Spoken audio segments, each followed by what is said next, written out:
कवितावली में हम लोगों ने अयोध्या कांड के वनगमन प्रसंग है उसके पहले पद पर चर्चा की।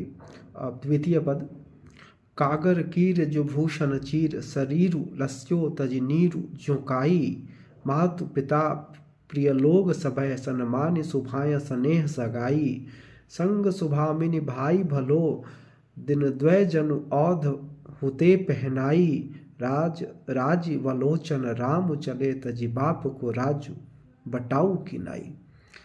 यानी श्री राम के लिए वस्त्र और आभूषण सुग्गे तोते के पंख के समान थे। उन्हें त्याग देने पर उनका शरीर ऐसे सुशोभित हुआ जैसे काई को हटाने पर जल। माता पिता और प्रिय लोगों को स्वभाव से ही उनके स्नेह और संबंधानुसार सम्मानित कर कमल नयन भगवान राम साथ में सुंदर स्त्री सीता जी और भले भाई को ले अपने पिता का राज्य अन्य पुरुष की भांति छोड़कर चल दिए, मानो वे अयोध्या में 2 ही दिन की मेहमानी पर थे।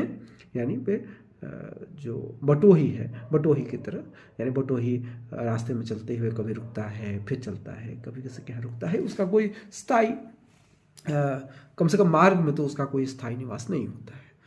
तो साथ में उन्होंने एक तुलना की है कि जिस प्रकार जल से काई को हटाने पर जल काफ़ी निर्बल प्रतीत होता है, उसी प्रकार से उन्होंने अपने वस्त्र और आभूषण त्याग दिए। यानी तुलसी ने यहाँ साधारणता में और सामान्यता में सौंदर्य की खोज की है।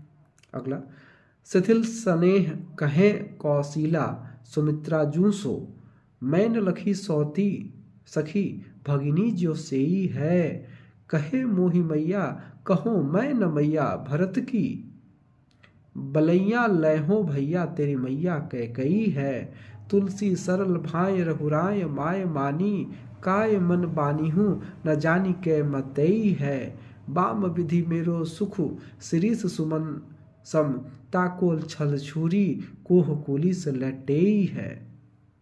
कौशल्या जी प्रेम से विह्वल होकर सुमित्रा जी से कहती हैं कि हे सखी, मैंने कैकेयी को कभी सौत नहीं समझा, सदा अपना बहन के समान ही उनका पालन किया। जब रामचंद्र मुझे मैया कहते थे तो मैं यही कहती थी, मैं तेरी नहीं भरत की माता हूँ, भैया मैं तेरी बलैया लेती हूँ, तेरी माता तो कैकेयी है। तुलसीदास जी कहते हैं रामचंद्र ने भी सरल भाव से मनोवचन कर्म से कैकेयी को माता ही माना, कभी भी माता नहीं समझा, परंतु वाम विधाता ने हमारे सिरस सुमन सदृश सुकुमार सुख को काटने के लिए छल रूपी छुरी को वज्र पर पहनाया है। यहाँ कौशल्या कैकेयी को दोष नहीं देती है।